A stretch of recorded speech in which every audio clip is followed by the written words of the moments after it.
Our reading this morning is taken from the book of Daniel. It's chapter 7, and we're reading the whole chapter, verses 1 to 28. And that's found on page 744 of the church Bibles.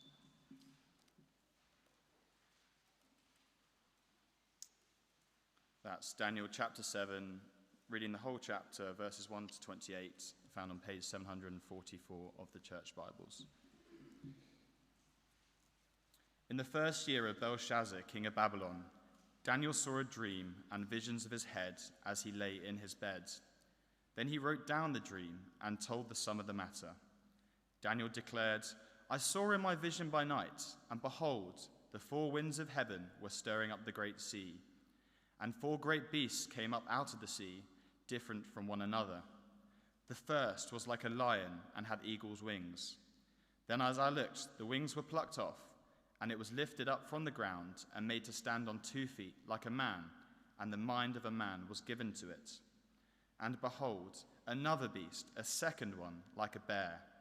It was raised up on one side. It had 3 ribs in its mouth between its teeth, and it was told, 'Arise, devour much flesh.' After this I looked, and behold, another, like a leopard, with 4 wings of a bird on its back. And the beast had 4 heads, and dominion was given to it.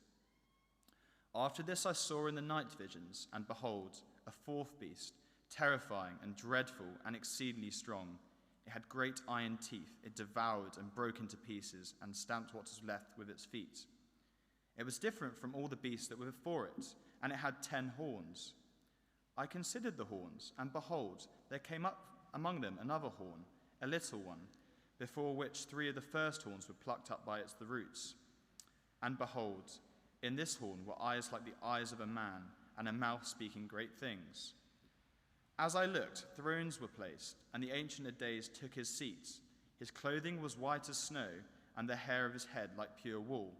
His throne was fiery flames, its wheels were burning fire. A stream of fire issued and came out from before him, and 1,000 served him, and 10,000 times 10,000 stood before him. The court sat in judgment, and the books were opened. I looked then because of the sound that the great words of the horn was speaking. And as I looked, the beast was killed, and its body destroyed and given over to be burned with fire. As for the rest of the beasts, their dominion was taken away, but their lives were prolonged for a season and a time. I saw in the night visions, and behold, with the clouds of heaven there came one like a son of man. And he came to the Ancient of Days and was presented before him. And to him was given dominion and glory and a kingdom, that all peoples, nations, and languages should serve him. His dominion is an everlasting dominion, which shall not pass away, and his kingdom one that shall not be destroyed. As for me, Daniel, my spirit within me was anxious, and the visions of my head alarmed me. I approached one of those who stood there and asked him the truth concerning all this. So he told me and made known to me the interpretation of the things. These 4 great beasts are 4 kings who shall arise out of the earth. But the saints of the Most High shall receive the kingdom and possess the kingdom forever, forever and ever. Then I desired to know the truth about the 4th beast, which was different from all the rest, exceedingly terrifying, with its teeth of iron and claws of bronze, and which devoured and broke in pieces and stamped what was left with its feet.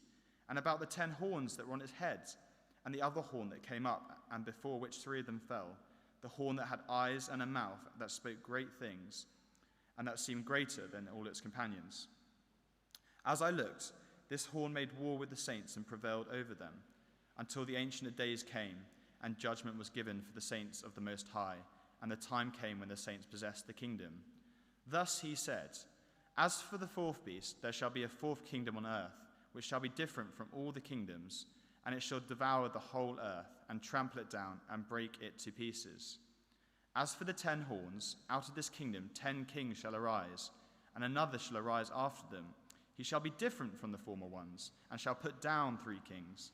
He shall speak words against the Most High, and shall wear out the saints of the Most High, and shall think to change the times and the law, and they shall be given into his hand for a time, times, and half a time. But the court shall sit in judgment, and his dominion shall be taken away, to be consumed and destroyed to the end. And the kingdom and the dominion and the greatness of the kingdoms under the whole heaven shall be given to the people of the saints of the Most High. His kingdom shall be an everlasting kingdom, and all dominions shall serve and obey him. Here is the end of the matter. As for me, Daniel, my thoughts greatly alarmed me, and my color changed, but I kept the matter in my heart.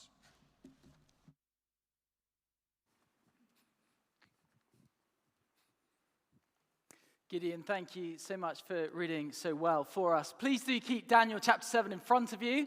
If we haven't had a chance to meet, my name is Tom. I'm on the staff team here at St. Nick's, and we're continuing today our study of the prophecy of Daniel. I have only ever come into contact with a beast on one occasion in a sort of non-zoo setting. I was on honeymoon in Africa. We were visiting a vineyard, and a giant, massive baboon began to make his approach. And the thing that was particularly scary about this baboon was he was on a mission for wine. There is only one thing scarier than being approached by a massive baboon, and that is being approached by a massive baboon that is searching for the hair of the dog. It was very scary indeed. In the end, he was escorted off the premises by a security guard. It got the wine, but he didn't get us. Today, we come to a vision of 4 terrifying beasts and one like a son of man. We're continuing our study of the book of Daniel. Daniel, who was both a statesman and a prophet. Chapters 7 to 12 represent the prophecy that Daniel was given from God. It's all prophecy from here on out as we study the book of Daniel. Revelation received from God himself, which Daniel, the Jewish prophet, wrote down whilst in exile in Babylon. That's what we're reading today, and that's what we'll study over the coming weeks. If you read the early part of the Old Testament, so the bit right at the beginning, we're at the end of the Old Testament, but you go back to the beginning, you find all these promises of a kingdom that will one day come. King David, Israel's greatest king, is promised an eternal kingdom, and someone who will be born from his line that will rule forever. A kingdom of peace, where the consequences of sin and the fall are no more. And Daniel, like all believers within Israel, would have been waiting for these promises in the same way that we Christians continue to wait for Christ's eternal kingdom to be established. That is the Christian. He is someone who knows that the promised king, the Christ, has come. He is Jesus of Nazareth, risen from the dead. And he is now waiting for Jesus to come again to establish his reign, for the Ancient of Days to hand all rule and authority and dominion into his hand all over the world. As we prayed just now, Christians, believers waiting for Christ's coming, for the coming of this eternal kingdom. Christians here in the UK waiting.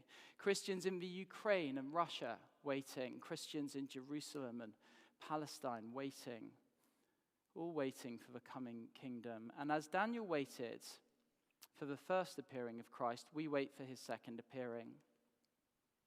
And the calling for believers is to remain faithful, to stand firm in the faith, and to not fall away in this final age.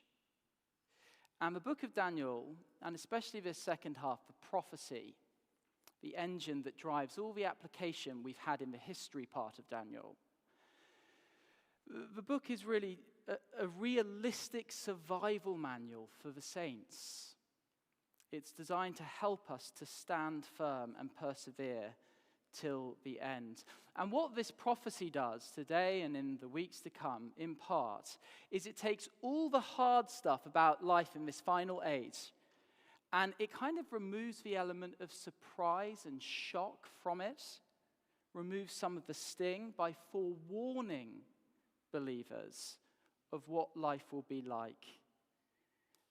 Because to be forewarned is to be forearmed. It is to be equipped to cope with a world that is falling apart and set against the God of heaven. Every great military leader knows that the best weapon they have, by far, is the element of surprise. And our great adversary, the devil, would love to use the element of surprise against God's saints, his people. But so long as we have the scriptures, so long as we have Daniel open in front of us, Satan can never do that. He can't surprise us. God has revealed all that we need to know about life in this world, in this final age. And so much of biblical prophecy is preparing God's people for what lies in front of them so that we can face it and not fall away. So that we can endure trials without being overwhelmed by shock or being unprepared, without strategy, rather knowing it's coming and knowing the hope that lies beyond. And this is especially so today. And that brings us to the first part of this prophecy and to our first point, the four beasts. The four beasts. That is what consumes the opening verses of this prophecy. If you wanted a commentary on how it's functioning, why it's here, I think a good commentary would be John chapter 16 and verse 1 and Jesus' words to his apostles about life as they wait for his return. He says to the apostles as he foretells persecution and trials and wars and all this sort of stuff, I have said these things to you to keep you from falling away. Forewarned, forearmed. To come back to the military leader for a moment, a good general would never conceal from his soldiers the nature of the campaign they're beginning. Because when the hard things come, which they will, morale will sink. And they won't meet the trial with strategy. They won't be ready. This vision of four beasts is preparing us for life in a ferocious world, helping us to see that that is normal and to be expected until the end of the age. The thing about beasts, lions, bears, leopards, beasts with iron teeth, is they are ferocious. They are brutal, they are ruthless, they are insatiable. And the reason God, in this vision to Daniel, likens future empires and kingdoms to beasts is because these empires upon the earth are going to be ferocious, beastly, monstrous. And that is, as you go into the details of the vision, very much what you see. Let's just look at the beasts very quickly. We won't look at all the details, but just read with me. At the Victoria Talks on Wednesday, we had a guest speaker. He asked everyone to look at a verse with him, or to read a verse with him. And everyone began reading out loud. They took him quite literally. I'm not asking you to read it out loud with me, but do look at verse 1. In the first year of Belshazzar, king of Babylon, Daniel saw a dream and visions of his head as he lay in his bed. Daniel declared, I saw in my vision by night, and behold, the four winds of heaven were stirring up the great sea. And four beasts came up out of the sea. So chaos. Different from one another, these beasts. The first is in verse 4, like a lion, and it had eagle's wings, verse 4. Then as I looked, its wings were plucked off, and it was lifted up from the ground and made to stand on 2 feet like a man. And the mind of a man was given to it. And then verse 5, behold another beast, the second one, like a bear. It was raised up on one side. It had 3 ribs in its mouth between its teeth. It's not fasting, it's feasting furiously. And it was told, arise, devour much flesh. And after this, I looked, verse 6, behold another like a leopard, lightning fast, with 4 wings of a bird on its back. And the beast had 4 heads, and dominion was given to it. And after this, verse 7, I saw in the night visions, and behold, a 4th beast, terrifying, dreadful, exceedingly strong. And the thing is, this vision, it is actually a true vision of how history unfolded in that part of the world Daniel was living in. You can see the little sort of timeline on the handout. Tom Barnardo actually put that one together, but it's great, isn't it? It both outlines how history unfolded, but also traces this vision onto it. And the more you study the details of the beasts, and the more familiar you become with ancient history, the more you see that what is being described is, in fact, Babylon and the kingdoms that will succeed it. Babylon, as we have seen in the book of Daniel, had divine, lofty pretensions, a powerful lion with wings, but it was cut down by God and limited. We saw God do that to Nebuchadnezzar and to Belshazzar. After Babylon came Cyrus the Persian, who benefited the exiles, but who was brutal. Then came with lightning speed like a leopard, famously Alexander the Great in the Greek Empire, famous for the speedy takeovers that he oversaw. And then the iron monarchy of Rome that crushed and crucified any who stood in its way with iron teeth. Now, all of that doesn't especially matter, sort of mapping this vision to how history actually unfolded. What really matters is the big point. Daniel is receiving a vision, and God is saying to him that this is what history is going to look like. If you're hoping for peace, maybe a nice return to your homeland and the kingdom coming, forget about it. The world is going to continue to be characterized by war as monstrous leaders continue to rise up and tear others apart. Bloody, ruthless, violent. That will be the world in which people continue to live.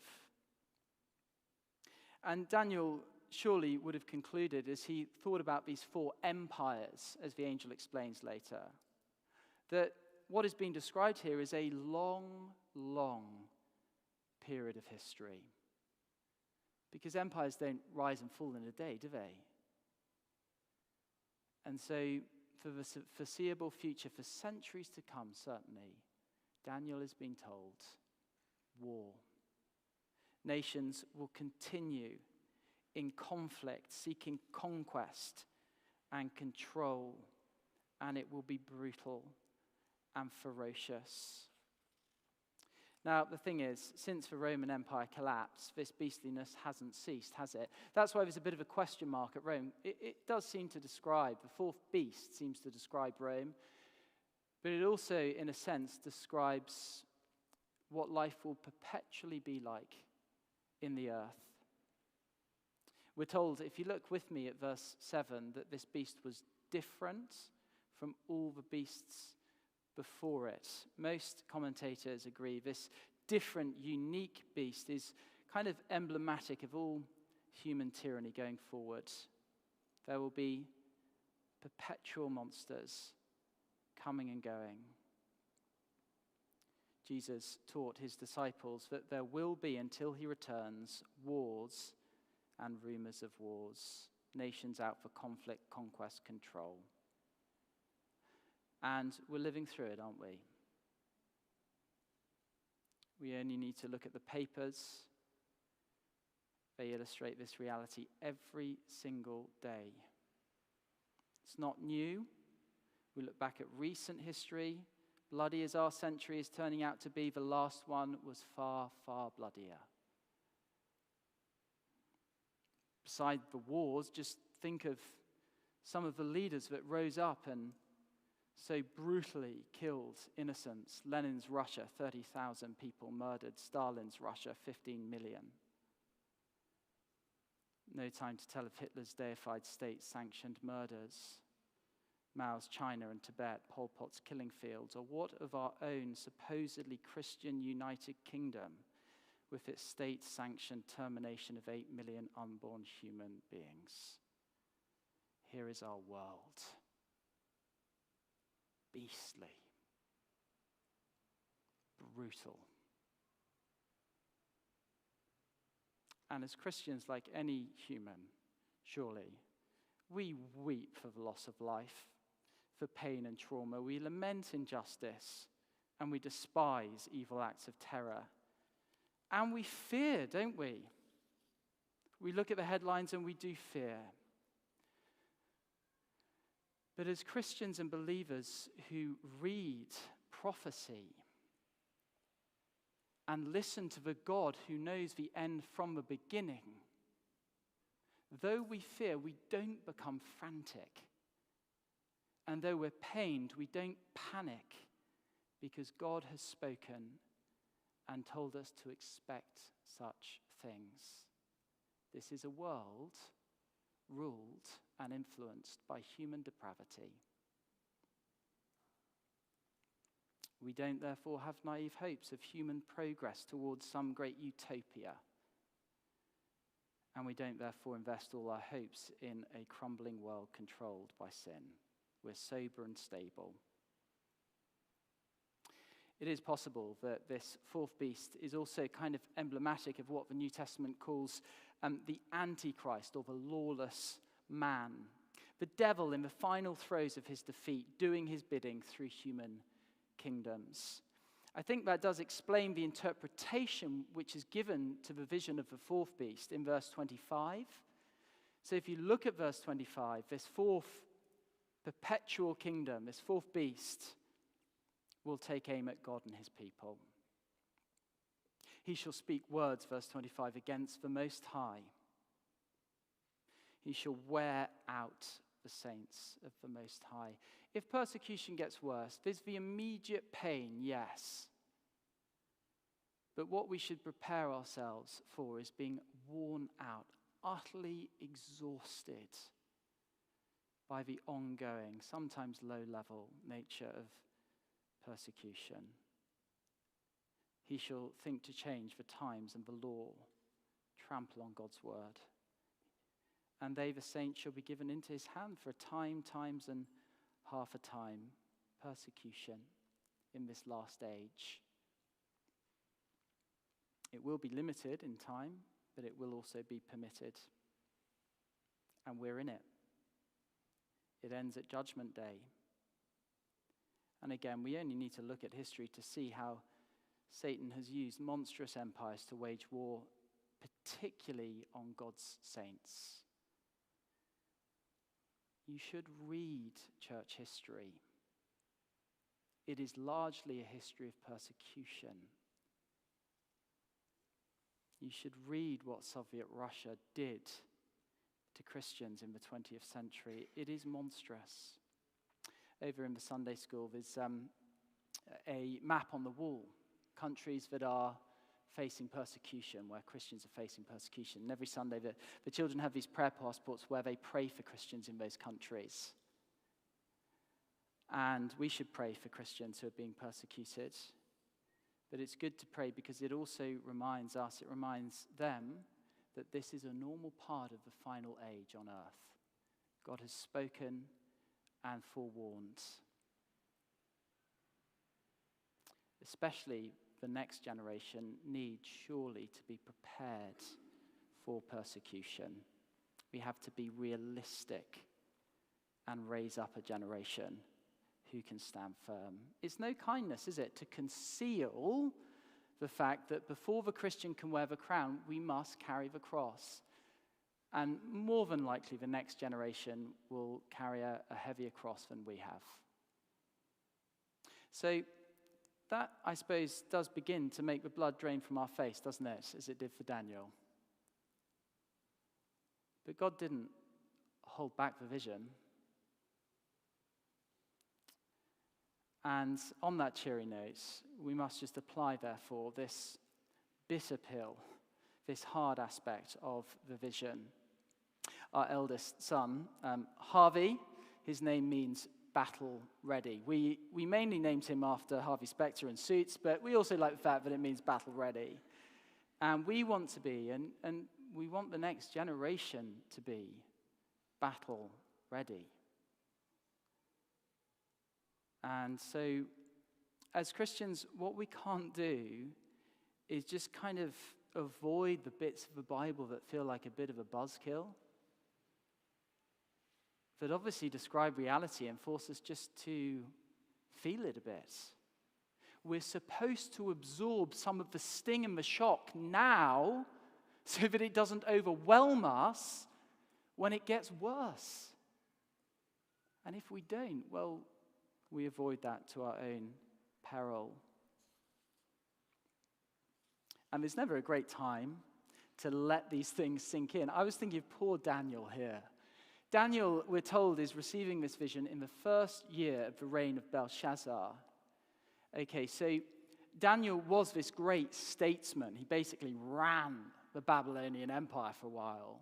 But we know from earlier in the book that by the time of the first year of King Belshazzar, he's not really that important anymore. The king doesn't really know about him, so he's at a low ebb in his own experience as a statesman.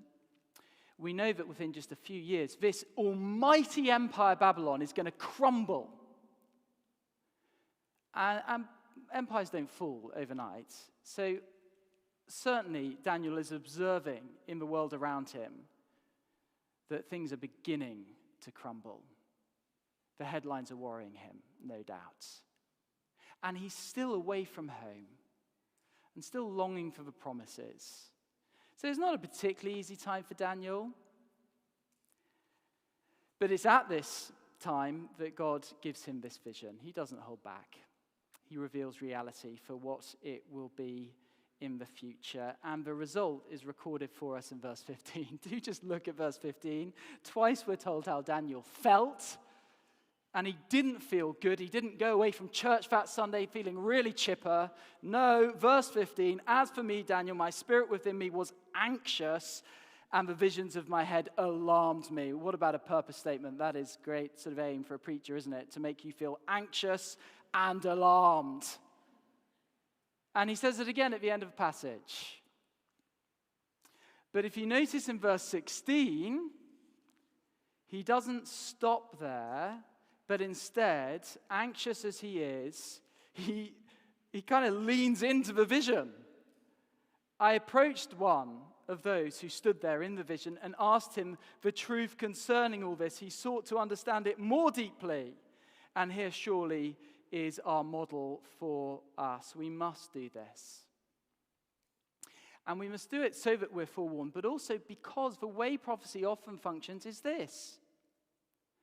It enables us to appreciate the hope that we have, the promises that we have, by setting them aside next to the dreadful realities that precede the coming kingdom.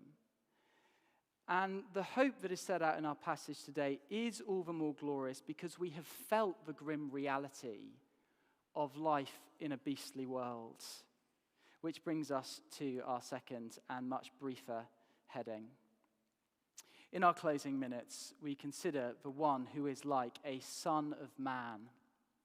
A good general, as well as informing the troops what to expect, the hardships, also will obviously tell them of the victory that they are seeking to gain and the glory that lies beyond. And he will contrast it with the present crisis and all this sort of stuff. And that is what the Bible does for us time and time again. And this chapter is an extraordinary and outstanding chapter in the way that it sets before us our hope in contrast to what we've already considered. It climaxes with one who is like a son of man.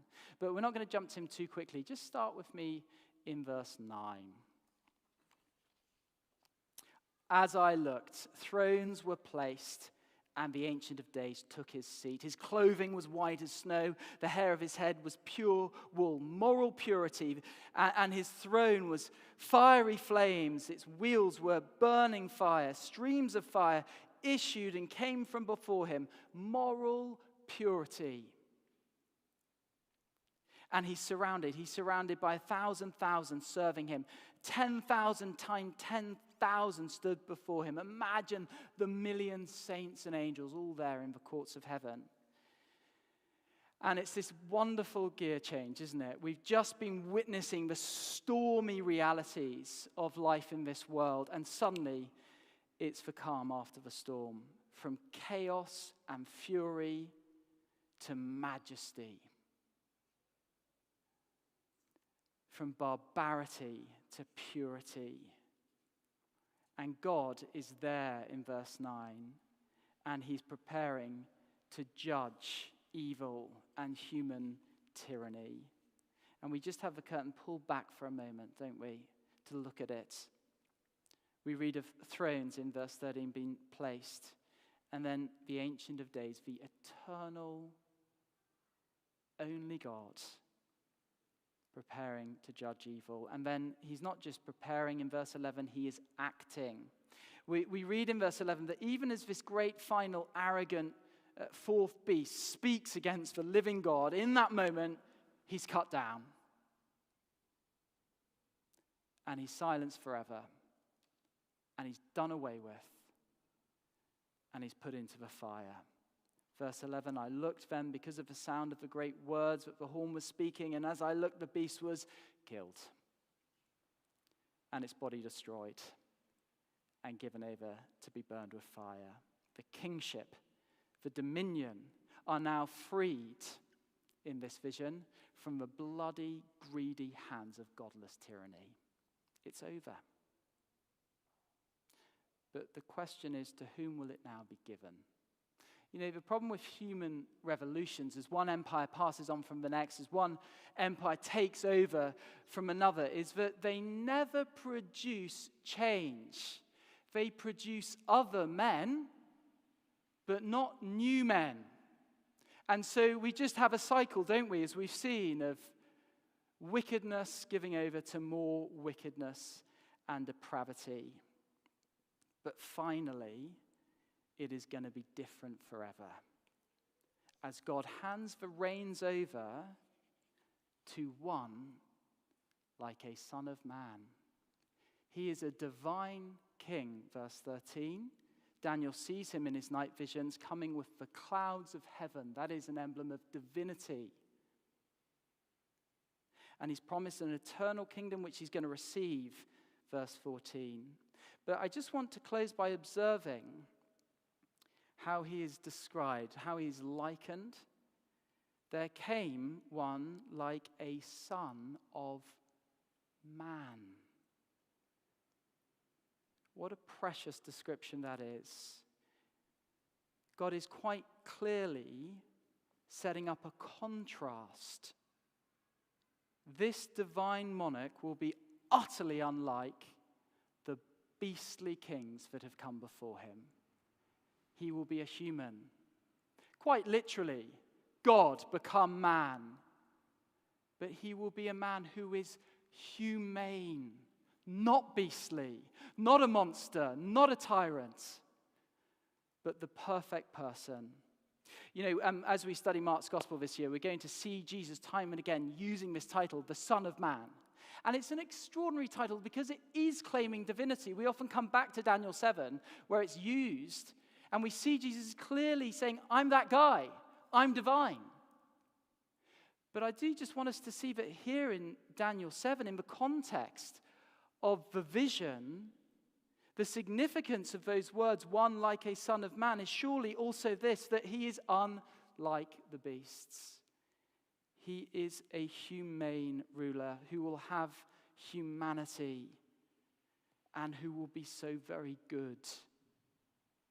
And gloriously it is to this king that all dominion and rule will be handed over to. Think of the Jesus you have met with in the Gospels, who has pity on the leper, who weeps over Lazarus in Jerusalem, who sees the crowds and has compassion, who acknowledges the bleeding woman, forgives the woman at the well, who calls down Zacchaeus from a tree and has tea with him at his house, who was a friend of sinners, who didn't come to be served but to serve you and to give his life as a ransom for the many. What a king! The world has never seen one like him. The earth has never been blessed with an empire like his. And yet one day he will come and it will all be handed over. And the saints will possess the kingdom with him. That's our future. We've been listening to a song in the car, which is a great blessing to hear the boys singing. Jesus said, if I'm weak, I should come to him. No one else can be my strength. I should come to him. For the Lord is good and faithful. He will keep us day and night. We can always run to Jesus. Jesus strong and kind. This is the Son of Man, to whom all dominion will be given. And this is our Christian hope. Tom sent me his sermon yesterday, and I read it. It was full of treasure. Most of the sensible things I've said today probably came from him. This certainly came from him. He made a great observation that our passage today took place before Daniel was thrown in the lion's den. What I mean is that he received this vision years before he was thrown in the lion's den. This is verse 1 in the first year of Belshazzar. It's years later when Babylon has fallen and a new empire has risen up that Daniel's thrown in the den. Now, what helped him to stand firm when the trial came? What helped him to not fall away? Well, surely it was what he did at the end of our vision today. Just look at the closing verse and then I'll pray. Yes, greatly alarmed, his color changed. But also, end of the verse, I kept the matter in my heart. Helen, when we were reading through earlier, spoke of painting the walls of our cave. When the trial comes and we retreat to the cave, there, upon the walls, the promises of God. And this is surely the application for us, to store these things in our heart for the day. Let's pray.